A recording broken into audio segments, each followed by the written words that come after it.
Today, we are going to speak about how to use BOFU content to rank in ChatGPT. We will speak about many things. ChatGPT, obviously, AI overviews, LLM, SEO, how to create great content, how LLM works. Yes, we will speak about many things today.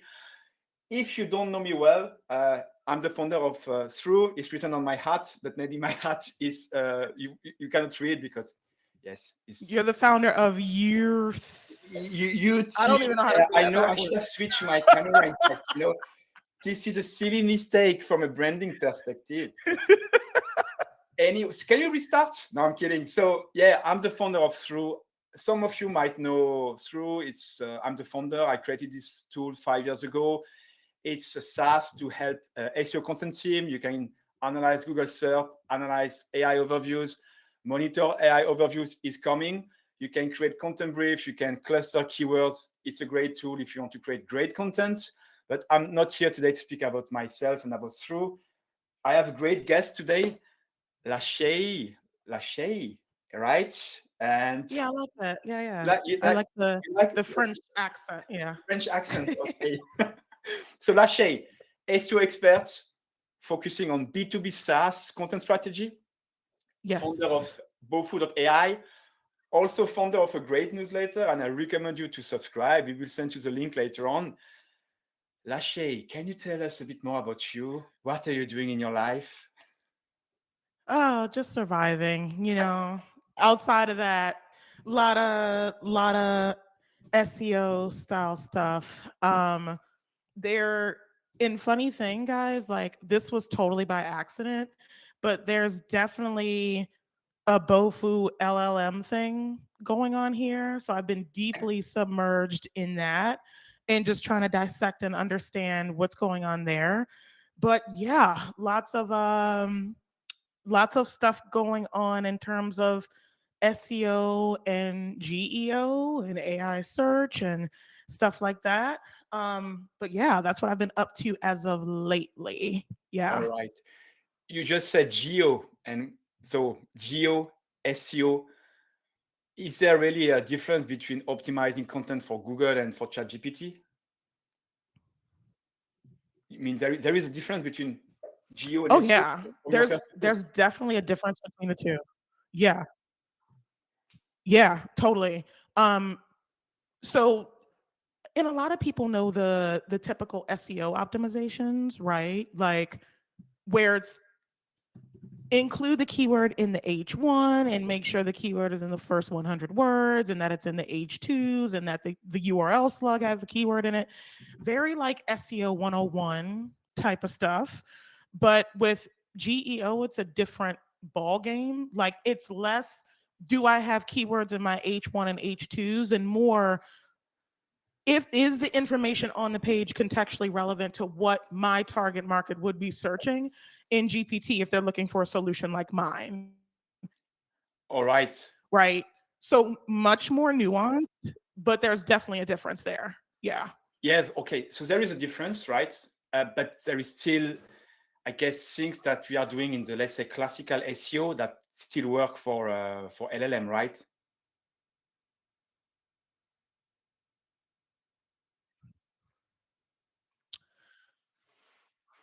No. Mm, yeah, there's some overlap and some crossover there. Um so again, it's good. Foundational SEO is going to be good regardless, right? It's always good to have your foundational SEO in place, but the focus just needs to shift to more on page stuff, right? So you'll hear people talk about, how do you optimize for geo and things like that? Oh, you have to change your schema and you have to do like all these technical things. Those help, but the thing is, anybody can do those. The tricky part is understanding your target audience, because a lot of people do not understand who their target audience is. And if you don't understand that, it's an uphill battle when it comes to being able to even show up in LLMs. You have to know who you're talking to, because then you got to kind of like figure out what they're searching based on your solution, right? So there's a lot of like back and forth. There's a lot of mental connection in there. But I think foundational SEO is always going to be a good way to go, because LLM isn't the end all be all, right? It's still a small piece of search, but it's quickly rising, right? And a lot of people are using GPT, obviously, so it's something to start thinking about and possibly executing on too. Yeah. But you said something really interesting. You need to understand more your target audience when you want to create content for LLM. But I mean, personally, when I was creating content for SEO, like before the AI age, I was already thinking about my target audience. So what do you mean here? I mean, you mean that maybe some SEOs were not really thinking about to whom they're speaking, and they were more, let's say, trying to manipulate search, and that now in the LLM era, we thinking about your audience is key. For the good SEOs, it was always about the customer. For the not so good SEOs, it was about the search engine. And I used to be guilty of that, right? I'm not judging anybody for it. When whether you're in-house, you're consultant, freelancer, whatever that looks like, your number one mission is to be able to get results for the clients that work with you. Naturally, you think those results are going to come from being able to rank in Google, which they will. But then we got to take it a step back and say, okay, how do we rank in Google? It's more than just including your keywords in the content. It's more than that, because you can rank all you want, but if you don't convert, the ranking was, what was the ranking for? So my philosophy has always been like, focus on the person first and then the search engine second, and that has never failed me. So I think there's an over indexation on how do I optimize this for Google, and less of an indexation on how do I optimize this for the person that's actually going to spend money to buy the thing, Yeah. But I think this is, I mean, I totally share what you said. I mean, human first, engine second. I mean, creating content that bring value to your audience, and I believe then it will create more conversion. I totally agree with you. And I also believe that creating such a content with added value, with uniqueness, with new angle will help you also to be, to show to your target audience that you bring something to the table that is really different from your competitor, and they will get this trust. But so in the end, or let's say, I would like to say, one of the core thing when ranking for LLM is really thinking about your audience, as you said. Yeah. So how people search, I mean, this also, I guess, important to understand. And you mentioned something in one of your last newsletter that you mentioned about two types of search: a simple search and the contextual search. Maybe can you explain to our audience today what does it mean? Yeah. So think about simple search as what you've always known to be typical keyword research, right? So from a bottom of funnel perspective, those are keywords like best payroll management software, competitor alternative, your product versus competitor, those are simple searches, things that you can go to Google and type in and get an answer from that. Contextual search are searches that tend to be more conversational in nature, meaning, so for contextual search, it's not best payroll management software. It's, I'm running payroll at an enterprise company. I need a software that can,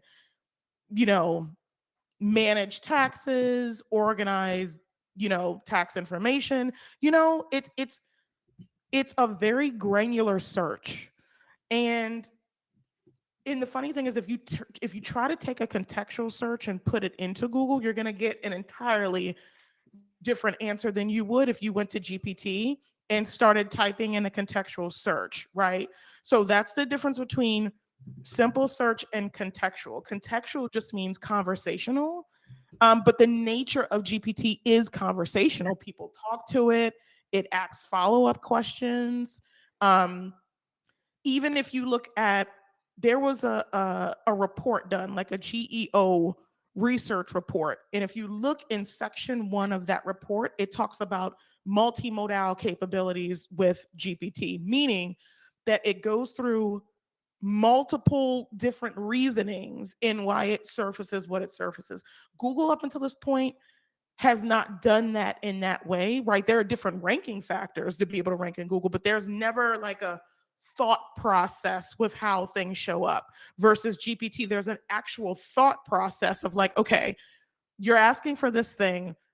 Does it need to integrate with this? You know, do you need this type of security compliance with it? It'll ask you follow-up questions, right? So I think the multimodal nature of LLMs is why it's so extra important to be specific in your content and to get granular. Because when somebody asks for a specific capability and that's in your content, which it should be, GPT can then go and reference that information and say, okay, they have this on their site. But I think another good thing to note too is that GPT is not going to take your word for what you say you do. You also need to have your capabilities listed on other high authoritative sources. Example like Gartner and G2 and, you know, Yeah. they're, you know, so it's like it GPT is not going to take your word for what you do well, but having it on the page contextually helps you surface in LLMs. At least that's what I'm finding for me and my clients right now. Like having that there is what's going to help you start to surface. Yeah. I mean, what you just said is quite interesting. The way people search on LLM. I mean, obviously, we are all using ChatGPT or Perplexity or whatever, or Claude.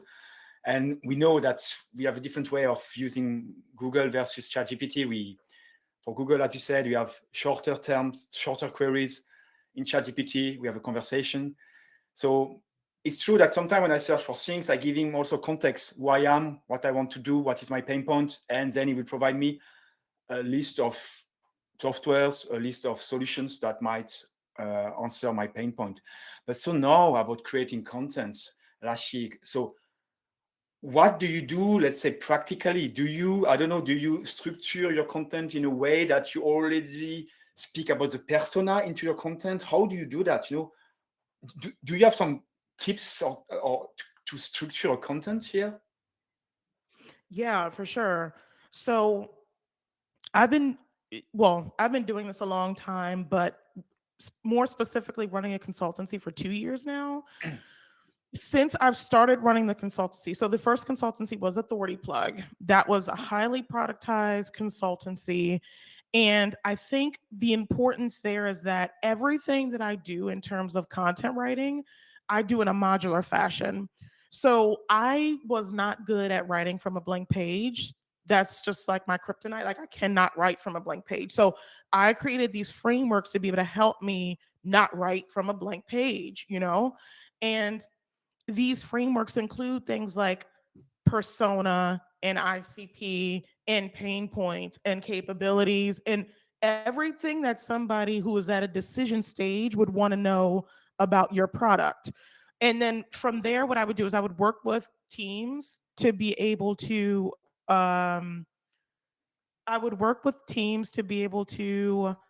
put this information into frameworks, right?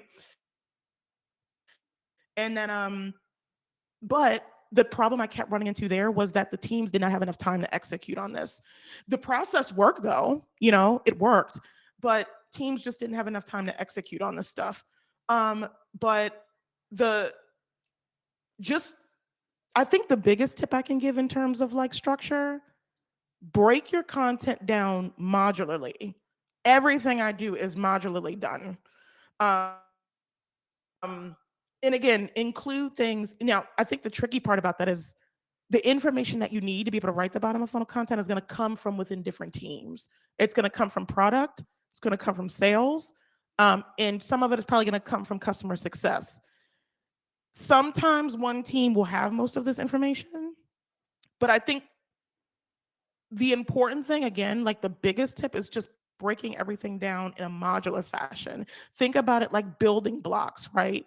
So maybe here I want to talk about a pain point, and here I want to talk about the persona, and here I want to talk about a capability that matches to this pain point, you know? So that's what I would say in terms of like structure. Find out what works and then create a framework out of what works. That's literally how I did it. Yeah. All right. So there is a question from Johnny. So he's asking as well an interesting question like, is it still relevant to do traditional keyword research as we used to now in the LLM era, or should we? Yeah, I guess I continue this question. Should we find another way to figure out question topics, etc.? So, do you have no? Did you change your approach of keyword research? That's a great question. No, not with simple search, right? So as Johnny, as you call it, like traditional keyword research, no, I have not changed that. That's still important, right? So for example, when GPT goes to start searching and trying to pull like third-party information to validate what you say you can do, it does look at high authoritative websites that are on the first page for a specific term. So for example, if you are, a payroll management software and somebody goes to GPT and says, I need a payroll management software that can capability 1, 2, and 3, GPT will go and scan from what I know to be, I can't hard confirm, but what I think to be the first page of Google and pull everything from there. I don't think it just does the first page of Google, though. I will preface and say that. But those high authoritative sites that are ranking for that search term, it will pull information from there. So I think traditional keyword research does not need to change. It's still very important. I just think now there's another layer we need to add on top of that, which is the contextual search, which is more tricky because you're not going to be able to go in Ahrefs or SEMrush and say, you know, hey, I have this search term and, type it in and see how much volume it gets. Yeah. You're not going to be able to do that with contextual search. Um, that's why you have to rely on your audience's pain points. And I think with GPT, you don't need search volume to understand. It's again because contextuality. It's contextual relevancy. GPT is smart enough to be able to know, okay, this company solves this pain point. If your company solves a specific pain point and that person types that into GPT, GPT is smart enough to understand that relevancy between what they typed in and what you offer. So it's less like straightforward and more of like indirect, if that makes sense. I can get deeper into that though, if that's like a little bit too high, but contextual relevancy plays a big role here. Yeah. But I think what you just said is, I mean, search volume is dead, or it doesn't make sense in this new era because you need to be contextual. You need to understand your audience, and they will type long tail queries. They will type contextual search. So I guess this is we were always chasing the top of the. I mean the small, let's say the short tail. I don't know how to call that, but like the keywords with high volume. And I think now this new era will force us to focus on our audience and really find out what are their pain points and what are they looking for. And just to answer Johnny's question, my trick, in fact, to search for keywords now in this new era. First, I'm not using SEMrush or Ahrefs, by the way, to find keywords idea. And I can tell you what I'm doing. Basically, I start if I need to now come up with a new content strategy for my SaaS. I will start from the landing page where I explain my offerings, and then I will figure out what could be the question people will ask, what kind of pain points they have, and what kind of a solution I might bring. So I will create what I call seed keywords with ChatGPT. In fact, so I will export the text of my landing page. I will ask ChatGPT, based on this landing page, give me 40 seed keywords that speak about pain points, about long tail, about potential topics that my audience might look for, right? So then I have 40 seed keywords. And then what I will do, I will extract thousands of PAAs of related searches from Google, because Google is our largest index of questions worldwide. And my strategy will be that, let's say I have these 40 seed keywords. I will, for every seed keyword, search the PAAs, the related searches. So it means that I have like 4 PAAs per keywords, right?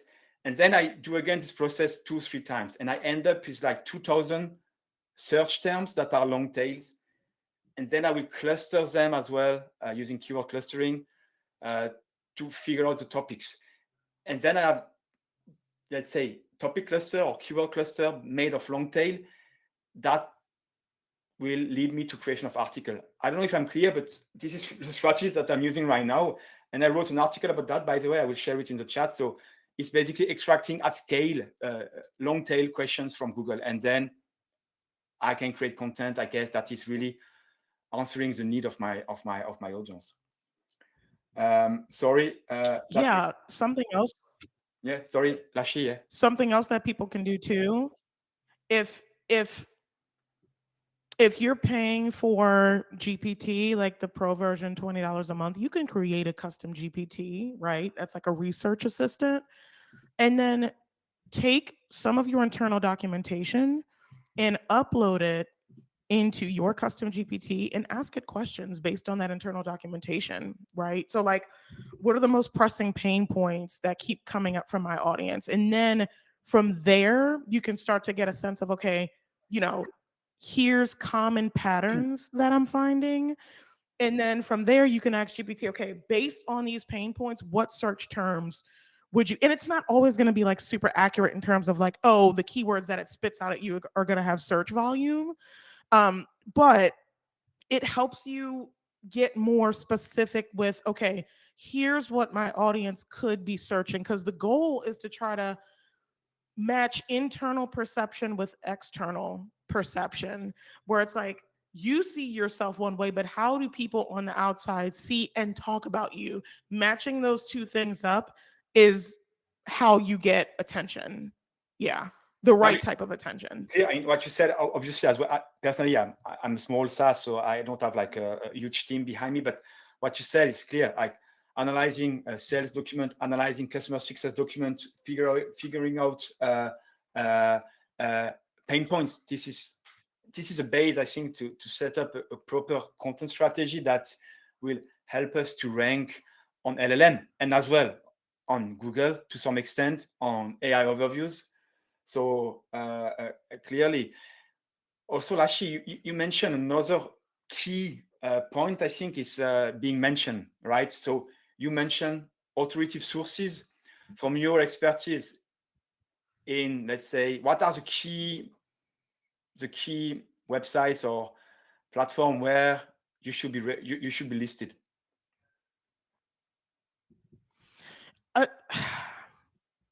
I don't want to say, oh, it's just the big ones, because I've seen some smaller websites, which is interesting, that you wouldn't think that anybody really cared about, but they come up when you look at the sources in GPT.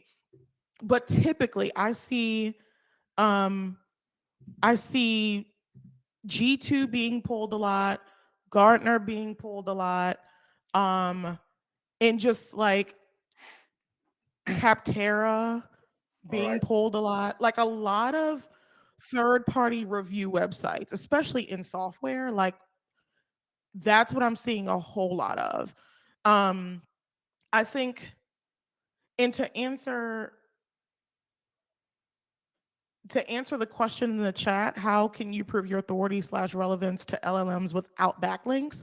So I wouldn't even position it as backlinks, right? So when you think about backlinks, traditionally it's like, oh, well, how many websites can I get on that has like that's related to my thing? I don't know if you remember PBNs back in the day, but how many websites can I get on that talk about this thing? What's the anchor text percentage?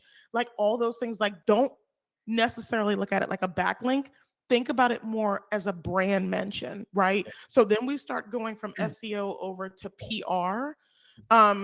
So think about it like that. You don't necessarily have to have a link back to your website in order for GPT to be able to scan something and say, okay, they're listed in this list here. But somebody does need to mention your brand in whatever type of listicle they have. So I would say just that small repositioning could do well. But yeah, I wouldn't necessarily look at it like backlinks. I would look at it more of a brand mention. And again, that's when you start getting into PR more than SEO. But again, that's what I'm finding. Yeah.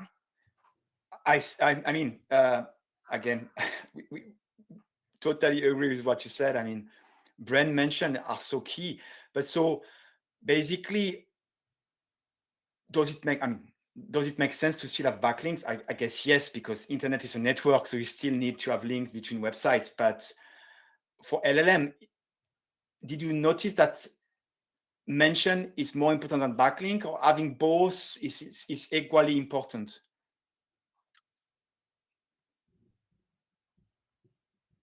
I'm finding mentions are more important, specifically because I had a client that I was working with about 2 years ago or so. Um, and we were not building, and again, to preface, I don't know if they've built any backlinks to the article since then. I don't believe they have because it was ranking. There was no need to build backlinks to them, but they had this article, and from what to my knowledge, there was no backlinks on it. But when I asked GPT an alternative to their competitor, they surfaced them. And it wasn't from a backlink necessarily, it was them being included on authoritative sources. Now, you could argue and say, well, do those authoritative sources include links back to their website?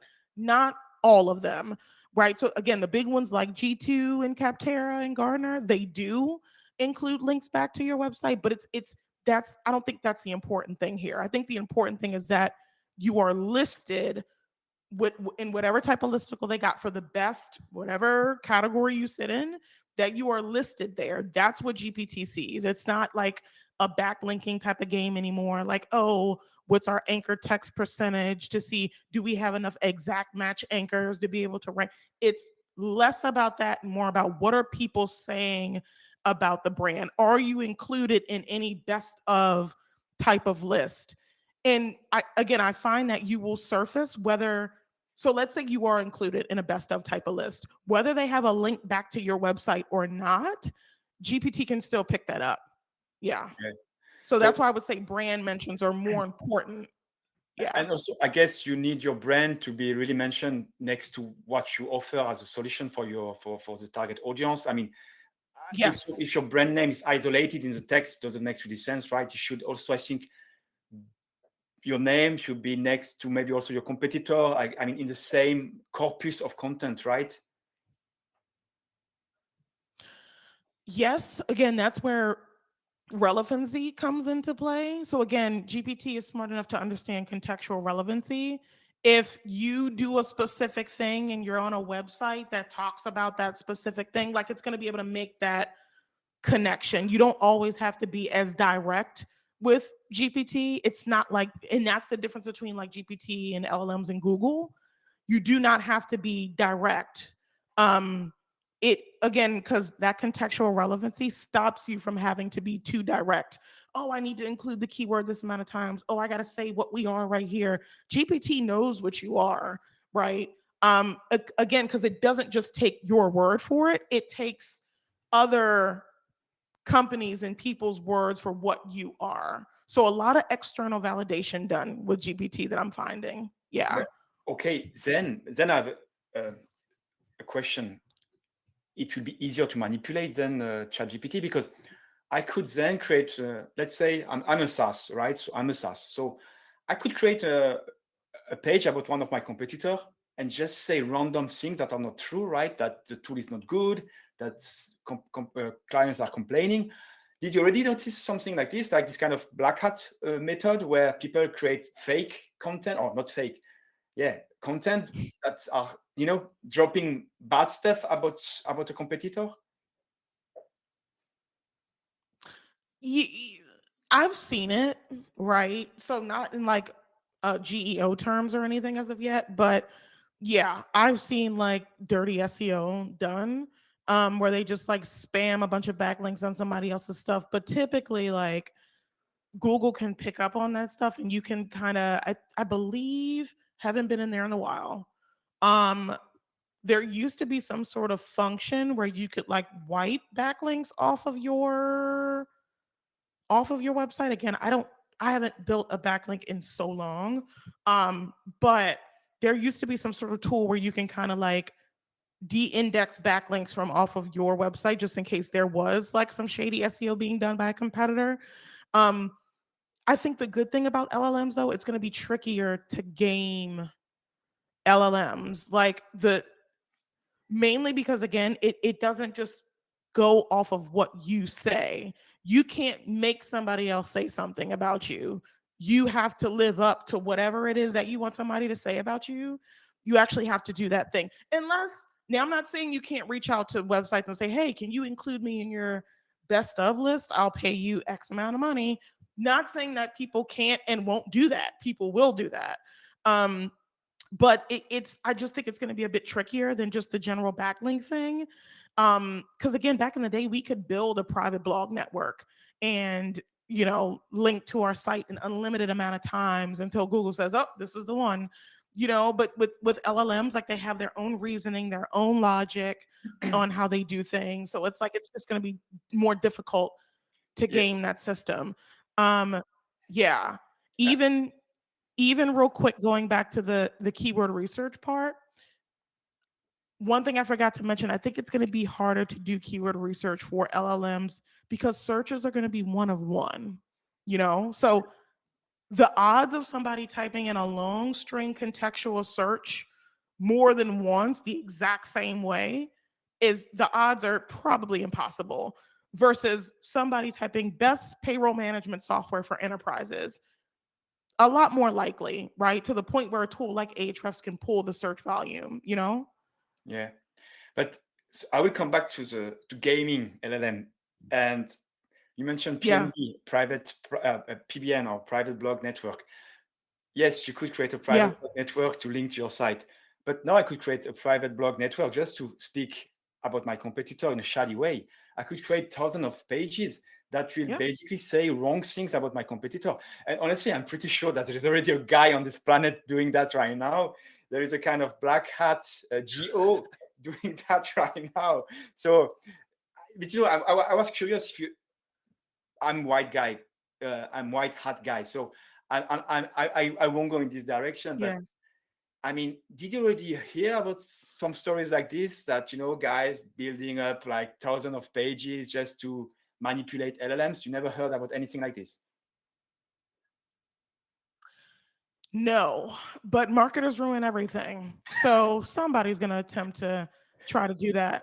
Yeah, but the way I look at it is like, if you can put that much energy into doing the wrong thing, if you put that much energy into doing the right thing, it'll actually probably yield you some better results. That's how I look at it. But I'm white hat. We're team white hat over here. So we don't, clear. But so to summarize, so brand mention is key. You need to have your brands mentioned in other key websites. If you're in the software industry, or if you're a SaaS like me, like thruuu, you need to be on G2, Captera, right? So this is a key platform where your name or your brand should be visible. As well, I guess you need to analyze the sources when on ChatGPT or also on AI overviews, analyzing the sources. And if there is like listicle, your brand should be also there, not only a backlink, but your brand should be visible. And also, I guess, answering in a contextual way what you provide to a specific audience. So I think these are the key. Is my summary correct, Lashay? Yeah, just contextual relevancy is so important. Like, so the phrase like content is king. I think that's different with LLMs. I think context is king with LLMs. So I think just focusing on your audience and understanding what they struggle with and how your product solves that, like that's the foundation of how you need to optimize to show up in LLMs. Worry about that first, then worry about everything else second. Because again, I've worked with well over a dozen companies. This is the hard part. Getting the information from other teams, putting it together, creating the bottom of funnel, like that's the hard part. That will, again, I've seen my clients be able to rank in GPT without the need to specifically put backlinks on anything. Something interesting about GPT-2 though is it'll pull the contextual information from the bottom of funnel content without linking the article directly. So, and again, the emphasis on bottom of funnel here is because that's the type of content that starts to talk about the product and how it connects to the capabilities and da da da. Like top of funnel content doesn't really do that because the person that's looking for that content is not solution aware yet. There's no reason to talk about your product at that point. So it's like, not saying top of funnel content does not matter for GPT. It absolutely does. It just has its place. Where bottom of funnel content, if somebody's in there and they're doing a contextual search and they're naming capabilities they want, they're naming the persona they are. This is where bottom of funnel content really shines and comes into play. Yeah, it's true. I never, when you search for information, you never give context. I'm not saying I'm like say a French guy is really hot. Tell me what means what is the sun? You know, I mean, I will never give context when I search for top of the funnel content. Yeah. There is a great question from Michael. I will let you answer, Lashay, and then also I will give him my answer. So. Can we get data about our brand visibility on LLMs? Or how do you do that? If you want to There see are your some brand. companies that are starting to, yeah, I mean, there are companies starting to come out with tools that do this. I haven't necessarily found one yet that I feel comfortable recommending where it's like, oh, hey, you can see everything you need to see here. What I say right now, until there is a good company that comes out with this, and Google Analytics does show traffic that you're getting from learning language models, right? Another tool that I use is PostHog. They're very good at breaking down, okay, this came from GPT, Perplexity. I have some posts on my LinkedIn that shows like a client account and shows the uptick in traffic from GPT. That screenshot is from PostHog.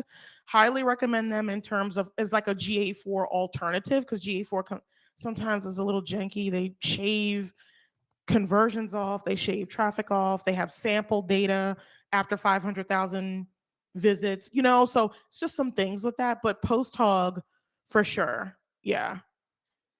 POSTHOG. Yes. Yep. Yeah, Michael, also to give you some answer here and to mention through. Yeah, there is tools that can extract data about your brand on LLMs. So by the way, through as well. I mean, the focus right now is on Google SERP, on AI overviews. You can already analyze AI overviews with through extracting brand mention and stuff like this. And also very soon there will be a new tool in through where you can monitor your a set of keywords.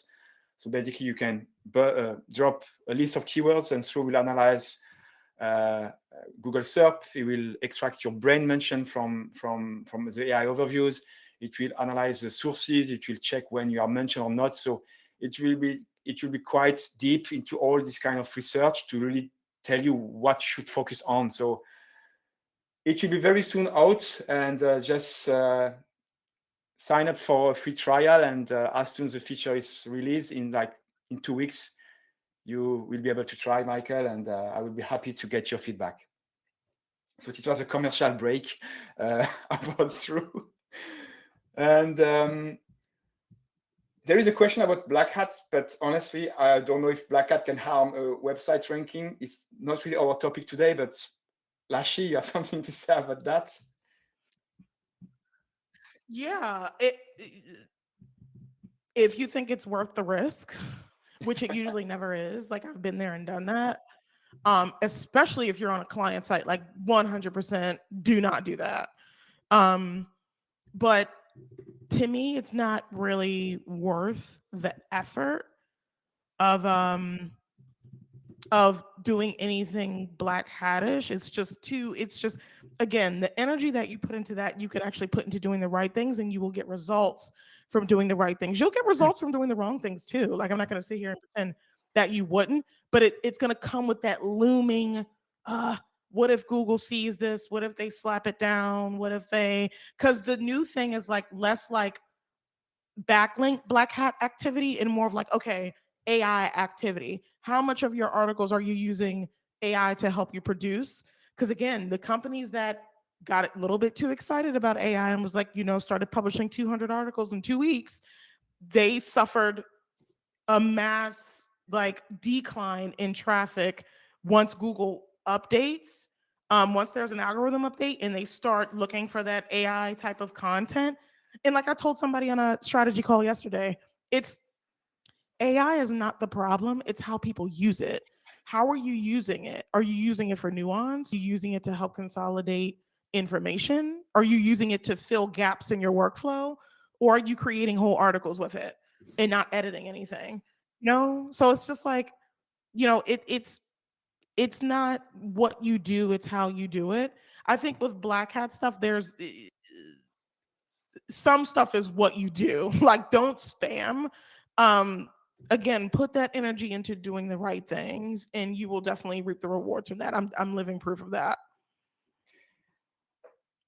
Let's move on. And when we prepare this webinar, Lashay, you show me also how you work with your client. And honestly, I was really impressed. I didn't expect to see what you show me. So you spoke about your company, BOFU.ai, that is in fact more than just a service company. You also provide, or you build some tools. So can you tell us a bit more about yes, your BOFU.ai dashboard and how you work with your clients? Yeah. So, okay.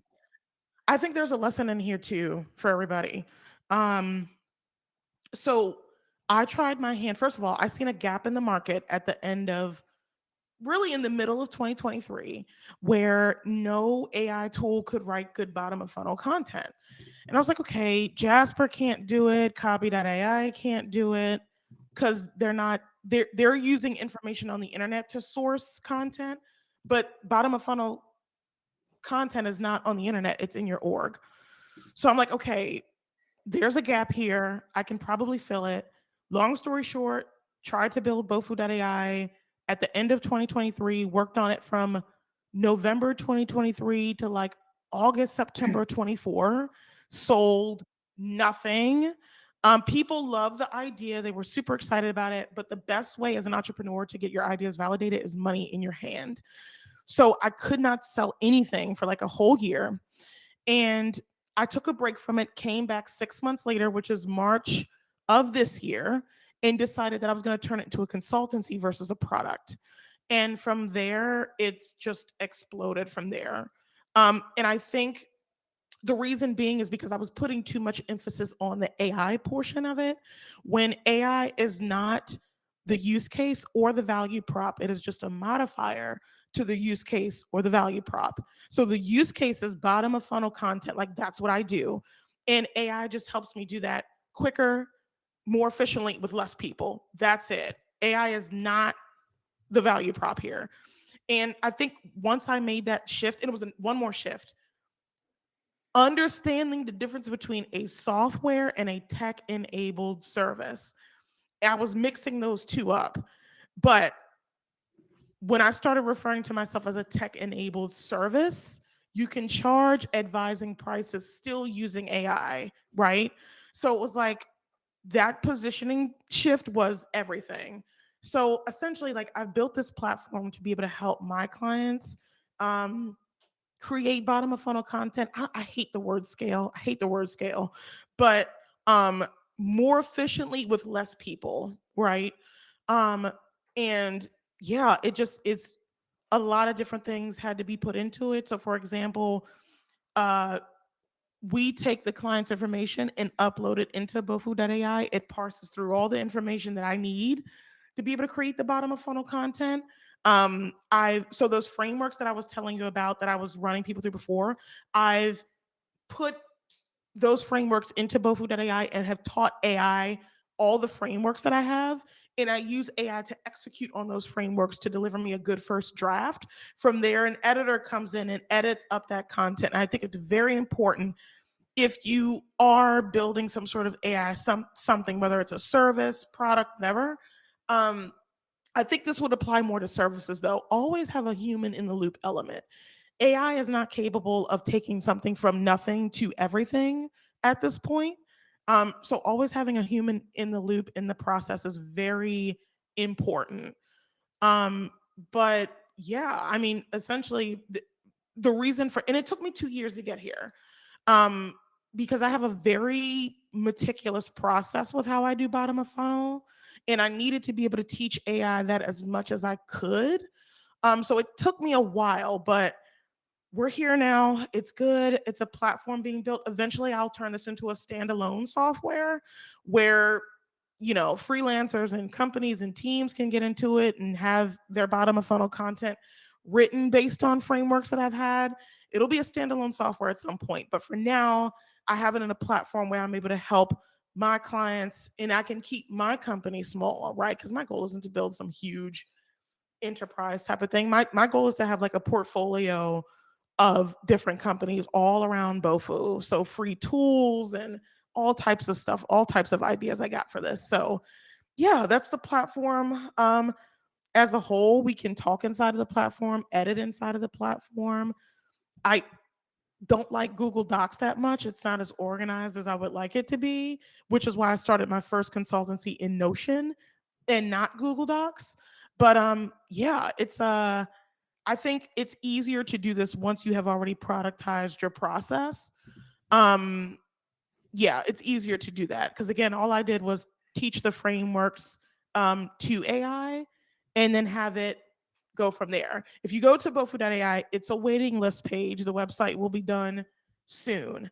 But yeah, that's where I'm at. I'm still in pre-launch phase doing all this stuff, but it's been great so far. The feedback has been really, really good.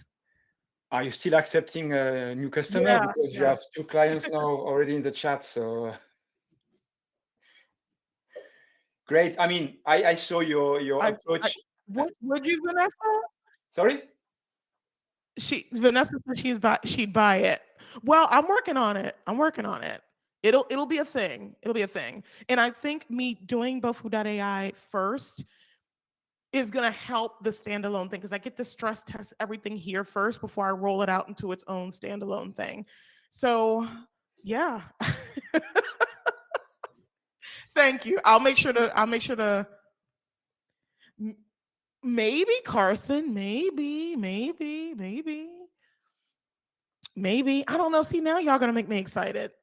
I haven't even started the standalone thing yet, and you guys are pumping me up. No, it's really great. I mean, when you show me your approach and your framework, basically, I think BOFU.ai is a kind of extension of yourself, and it's really, Yeah. I mean, you brought the best into this solution, and yeah, it's really impressive. And also, your approach to SEO and to BOFU content is really remarkable. I mean, we share. I'm really happy, by the way, that you are in this webinar, that you accepted, because I'm following you for a long time on LinkedIn. I'm reading your newsletter, and I really feel that we share, let's say, the same principle of creating content, of thinking about our customer first. And yeah, I think this is how we can basically be successful in 2025 and beyond. So yes, focus on clients first, on persona first, and focusing on pain points, and we will create great content, right? Right, Lashay? 100%. And I'm gonna be living proof of that, right? So I have so many ideas. Maybe we can drop this in the show notes, but I do have a Substack as well. The point of the Substack is to be the best resource on the internet for bottom of funnel education. So every visual that I have put out, I'm going to do a post around. I'm going to do training videos around. I'm going to do all that stuff. I'm going to take some of the visuals that I've come out with and inject AI into them so people can use that stuff. I've got so many ideas, guys. I just need enough time to like execute on it. And I'm trying to be a good girl and stay focused on one thing at a time. But yes, I've got so many ideas in the works. And I think one of the best parts about all this is that I get to co-create with my audience, right? They tell me what they want and I go build it. Like I rarely do I have to build anything from scratch. Like whatever they want me to go do, I just go build it. You know, I have the resources to be able to go do that stuff, which I did not at one point. So I think my way of paying it forward would be to build tools that people need that could help them. Yeah. Great. Let's make this world a better place with our tools. Yeah, we're not saving lives or anything, right? It is software, but we can, yeah, I can make your lives a little bit easier. Exactly. But great. I mean, let's finish this webinar with a few questions. I have a little, let's say, segment where I will ask you a question, Lashay, and you just answer in 30 seconds. So I can do shorts video, right? So we can repurpose the content of this webinar in a good way. So let's start. I will ask you like 5, 6 questions. So let's start with the first one. SEO or GO? Geo now. I feel like I don't know. I feel like a cheating partner saying something like that. But yeah, Geo for sure. I think it's the future. And I think companies need to start optimizing for it now, not later, because it's definitely here now. So yeah, Geo for sure. Team Geo.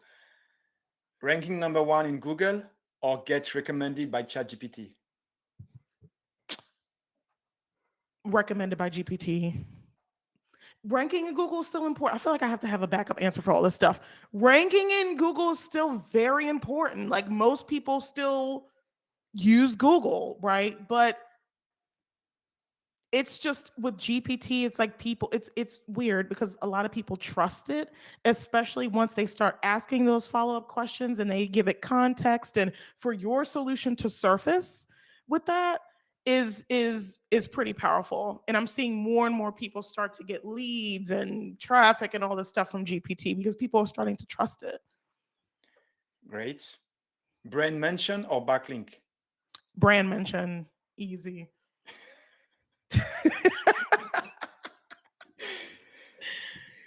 The next one, I think I know the answer already. BOFU or tofu? I'll let the chat answer that one. You guys know what team I play for already. That's right. Yep. All day. Team all right. BOFU. So then, okay. So let me ask you a next question. Is tofu content dead? No.